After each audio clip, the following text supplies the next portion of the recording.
Hey, I'm Tom Glavine. You're watching CampusSports.net.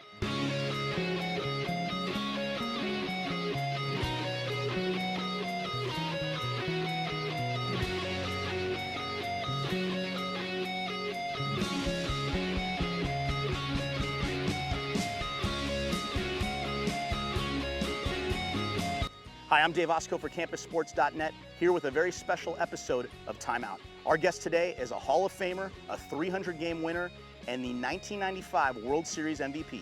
His name, Tom Glavine. You're watching Time Out on CampusSports.net. All right, CampusSports.net. Now, today is an exciting day for me. I'm sitting with one of baseball's all-time greats. I think it's our biggest interview to date, Mr. Tom Glavine. Tom, how you doing? Doing great. All right, now, 300-game winner, 1995 World Series champion and MVP, 4 Silver Slugger awards for batting, which we'll get into. Yep. Hall of Famer, 10-time All-Star. I mean, it's just incredible. Now, what's it like for you hearing all those accolades?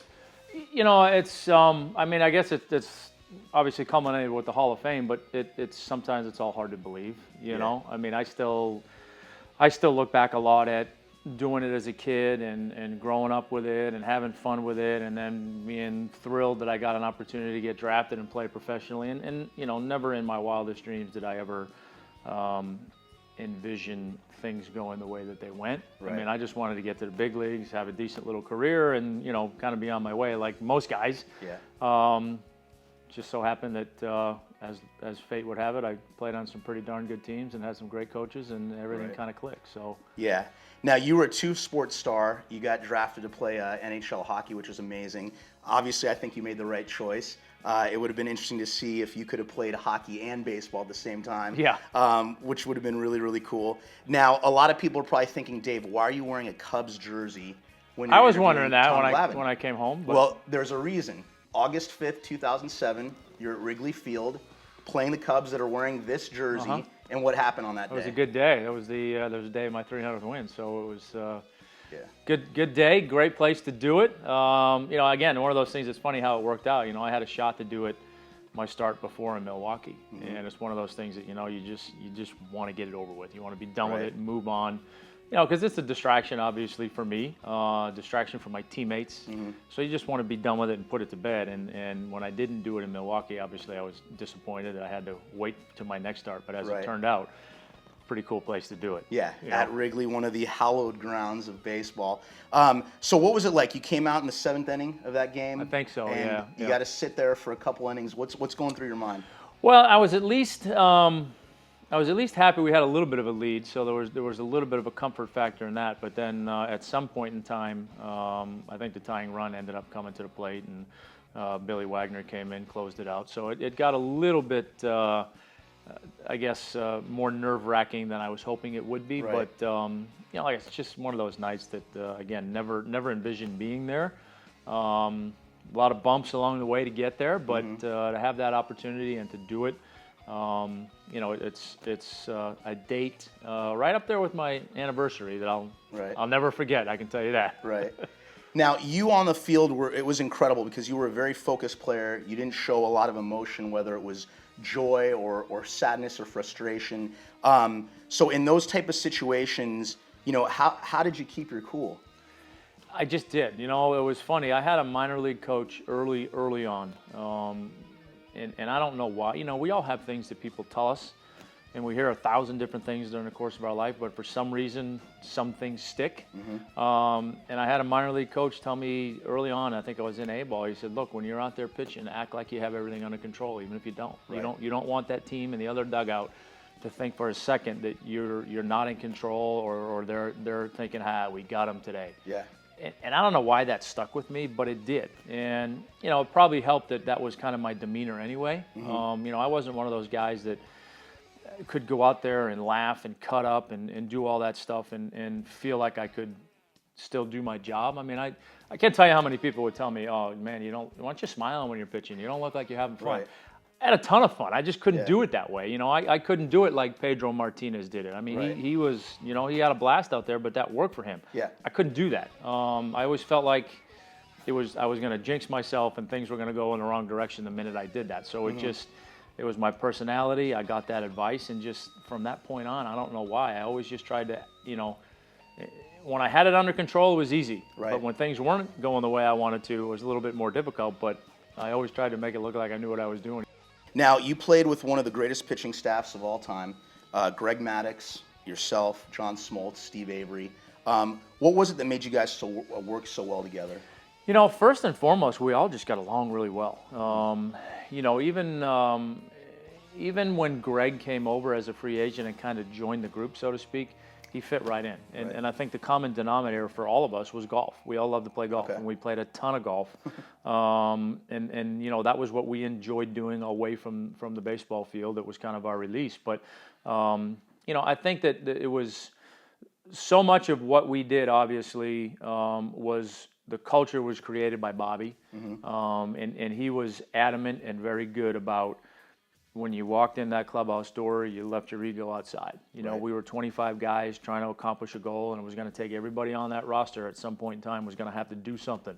I think we collectively knew what we all were individually, but we knew that in order for us to get where we wanted to get individually, we had to take care of our own business and do our thing, but collectively knowing that, you know, what the three of us did went a long way towards the success of that team. But, you know, again, I think the friendships were always there. We competed on everything, but we never competed about the pitching side of things. You know, we always encouraged each other. We tried to motivate each other, you know, and always helped each other whenever you went through that inevitable point during a season where things just weren't going right for a couple of starts. You know, those guys were always the first ones to chime in, hey, maybe this, maybe that, and it was very helpful having those guys around. Oh, it was like a pitching camp. Yeah. Now, the one thing you had on them is you were an amazing batter. You hit 286 in 1996. 286 is an incredible average.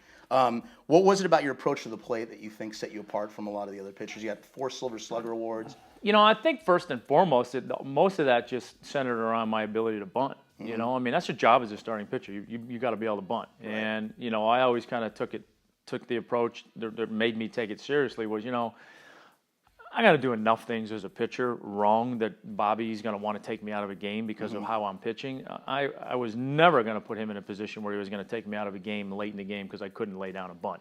And a lot of guys do that. There are a lot of guys that get pinch hit for in the 6th or 7th inning because they can't handle the bat. And I just refuse to be one of those guys. So first and foremost, I wanted to be able to bunt and take care of that primary responsibility as a pitcher.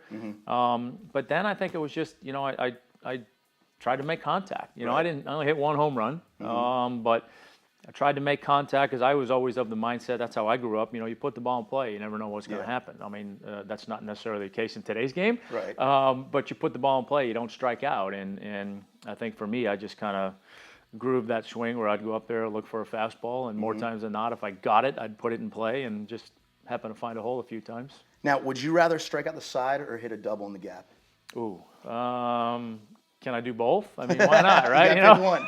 You know, I mean, look, obviously, I got paid to get people out, so I'll take, you know, I'll take the outs. But we tend to brag more about our hitting than we do our pitching, so that was always the fun with the hitting. Yeah.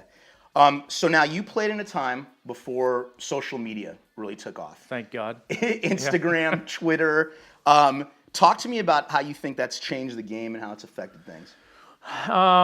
You know, I think it's changed the game, I think, for the worse. You know, I mean, I think there's good in everything, obviously, right? So I think the information side of social media, I think, is pretty cool. I mean, you know, kids now are growing up in a day and age where it's boom, it's instant. You know, there's not much going to bed at night anymore and waking up in the morning and realizing something big happened. I mean, you know everything instantly now. So I think, you know, that aspect of it's pretty cool.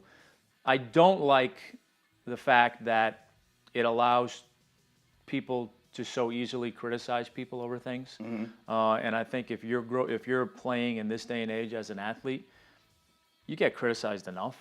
And if you're going to put yourself out there on social media and open yourself up to even more of it, to people who can do it anonymously, then I think you're just asking for trouble. And I think that's why you see a lot of athletes that get into trouble with social media is because I don't know how you can get out there, put yourself out there read a lot of that stuff, listen to a lot of that stuff, and not want to defend yourself. Yeah. And 9 times out of 10, when guys start engaging in that and they start defending in themselves, it goes to another level, and then they say something they shouldn't have, and they're in trouble. So, Right. I just think guys are better off staying away from it. I mean, even with me, I'm on Twitter, but 90% of what I do on Twitter is promoting charity stuff that we're doing. Right. It's very, very seldom do I get out there and start engaging in conversations, because it's just become too easy for people to hide behind it anonymously and take shots at people. Unless we see a football player in college wearing a gold watch. Exactly. That brought me to Twitter. So hopefully we won't see that anymore. Right. Now, on your 95 World Series team, if you had to follow somebody on Twitter, who would have been an interesting teammate to follow? Oh, man. That's a good question. Maddox would have been great, but he'll never do it. Right. Ryan Klesko is an interesting individual. Ryan's pretty funny. Yeah. And he was always good for a laugh, so I can imagine him putting some stuff out there that would have been pretty funny. But man, I'll tell you, it would have been interesting. Because even in that generation, I was kind of right on the cusp there of the cell phones exploding. Right. And we were not allowed to have cell phones in the clubhouse. So I would imagine that I got to imagine that Mr. Cox might have had his hand on the whole Twitter thing and might have put a little clamp down on that. You're right. Awesome. All right, now, since you've retired, you've done a lot of amazing work with children's cancer, actually. And your wife and you were very involved in charity. Tell us a little bit about that. Well, my wife got involved, I guess, towards the tail end of my career with Cure Childhood Cancer to raise money for pediatric cancer research. And, it's just one of those things. We, like so many people, were brought into that world because one of our son's classmates was diagnosed, and we signed up, like everybody in the school, to bring a meal and help out. Little did we know what that was going to mean and what it was going to lead to, but I think my wife is the type of person that when she sees something is not being done, she wants to do it. She wants to make a difference. And obviously with childhood cancer, it just grabbed her heart. And when she started to realize from parents how little was being done, how little funding it gets on a federal level, less than 3% of funding comes from the federal government. So there's a huge gap there, and she wanted to do something. So it started out really as a luncheon, Quiet Heroes, that was designed to just honor the moms of kids that had cancer or were currently going through cancer. When I say had cancer, some of them were in remission, some of them lost their battle. So it started out as just really a day or a couple hours for those moms to get pampered and get them away from the hospital beds and let them know that there was a support group out there. And it's, 11 years later now, it's grown into a huge luncheon. And we've since started a black tie event that we had for the second year last year that's raised a ton of money. And, she's closing in on $5 million raised over the last 10, 11 years, which is unbelievable. But more importantly, the awareness. We're starting to see more and more. Gold is the color of childhood cancer, and we're starting to see more and more people get involved with that. We've got a lot of major league clubs this year that are doing things in September, which is Childhood Cancer Awareness Month. So the awareness factor is growing, which is just as important, certainly, as the money we raise. Right. And speaking of awareness, you guys can check out curechildhoodcancer.org is the website. We actually got you a gift because we know you have a big auction coming up. It's called a Funky Duck. I've heard about this. Okay. Yeah. And we might get some B-roll of you riding this No, thing you won't. or falling on it. Yeah. But they're really, really cool, and we just wanted to donate that to the auction coming up. Well, that's awesome, and we certainly appreciate it. So thank you very much. Our pleasure. Let's get this out of the way here. Now, I want to put you in what we call the timeout penalty box. All right. So I'm going to ask you a few questions. I know you like the hockey reference. Yep. You answer as quickly as possible, okay? So favorite number other than 47? 15. Breakfast, lunch, or dinner? Dinner. Favorite movie? Braveheart. If you could watch a hockey game or a baseball game, which would you rather watch? Hockey. And do you have a favorite pitcher that you modeled your career after? Indirectly, Warren Spahn. Warren Spahn? Yes. Wow. Only because my dad knew nothing about pitching. He was a great athlete, but he always used to give me tips because that's he would hear Warren Spahn say something in an interview, and he would preface it by saying, "I know nothing about pitching, but Warren Spahn said this." So then I would go out and try it. So that was kind of my indirect guy that I modeled. And lastly, any vacation spot in the world, where would you want to go? Oh man, we've been to some cool places, but haven't been to Australia or New Zealand yet. So those two are still on my bucket list. You can hang with some koalas. Yeah, exactly. Yeah. All right, I'm Dave Ossico. This is the great Hall of Famer, Tom Glavine. You can follow him on Twitter at... What am I? Tom_Glavine. Tom_Glavine. I'm Dave O'Philly. We will see you next time on Time Out. Thanks.